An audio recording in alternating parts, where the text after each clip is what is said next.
And so when I asked them, hey, so you guys get people from all over at your MSA? They're like, yeah. I was like, wow, that's going to be amazing. I'm coming. And so I went to the first meeting of the MSA. And when I went there, there were two guys. Those two guys that put up the flyer and a box of pizza and an empty room.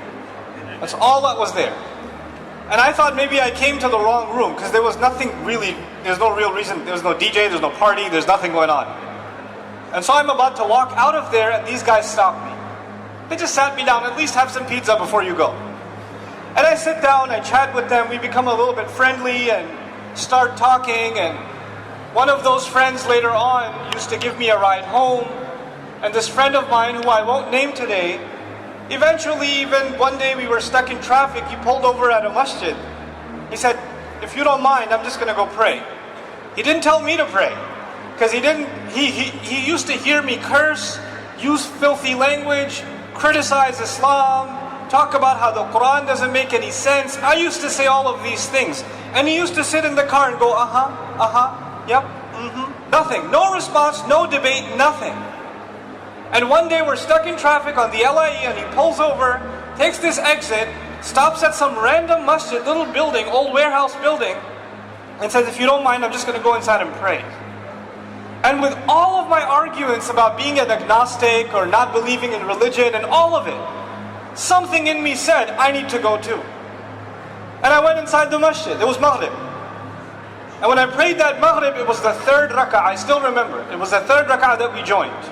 But I hadn't prayed in so long, I didn't even know how to pray. So I joined the third rak'ah, and when everybody said salam, I said salam with them. I didn't finish the prayer. I didn't know how much, but it felt really good. And that entire conversation, the rest of that trip, I didn't say anything. I just went back home and started looking up how to pray again. And started, thinking about how do I do this? That felt really amazing. And I got into this habit of trying to pray, and then I didn't know how to pray, so I would have him lead the prayer so I could follow along. He's the one who introduced me to the masajid around the Queens area. This brother is also the person who introduced me to what was going to be my Arabic teacher, what was going to be my Quran teacher. What I'm trying to tell you right now is that had it not been for the MSA, I wouldn't be standing here right now. I find it pretty incredible that I just led a prayer at the MSA National Convention, and my journey started with the MSA where I didn't even know how to make salah. I didn't even know. And so what I'm trying to tell you is that the next Nouman Ali Khan, the next Yasir Qadi, the next Sheikh Omar Sulaiman, the next Hamza Yusuf are in a campus somewhere now questioning God.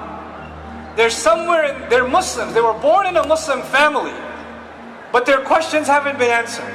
And they're in a campus in New York. And they're in a campus in New Jersey and in Wisconsin and in Virginia. They're in all of these places. And they have no connection to any masjid. They have no connection to any scholar. They have no connection to any religious resources whatsoever. They know as much about Islam as a non-Muslim would know. And that's not their fault. The only possible human connection they might have to Islam might be another Muslim on campus. Maybe. That might be it. That might be the only human connection they have. I was raised in a way, and my thoughts developed in a way that the idea of approaching someone who even has a beard is scary. These people are crazy, they're extreme, and this is before 9/11, by the way. These people are crazy, they're extreme, they're scary, they're judgmental. I want nothing to do with them. I want to stay away from them as far as possible. But fellow students I can talk to, we don't realize that the battle for Islam is not happening on a battlefield. The battle for this religion and the struggle of this ummah is not economic in nature. It's not political in nature. It's not military in nature.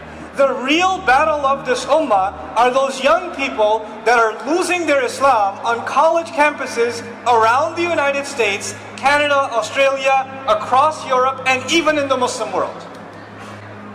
This is not just the story of what's happening in America, it's happening all over the world. It's happening all over the world. what I'm trying to tell you is the struggle that you think you're happening in the deep, having in the deep South, or at the University of Texas at Austin, is not just the struggle of some 20, 30, 40 Muslims in a campus. It's the struggle of the entire ummah. These young people need our support. This is where Islam will rise again. The greatest thinkers of this ummah will be the ones that were in the depths of doubt, and they were on the verge of losing their faith. And when they found it again, there was no one who had stronger iman than they did. These young people are the future of this ummah. And if we don't invest in them, then I don't care how big our masajid get. I don't care how fancy how much land we can buy, how much institutions we can build. The only institution we need to concern ourselves with is this next generation. That's the only one.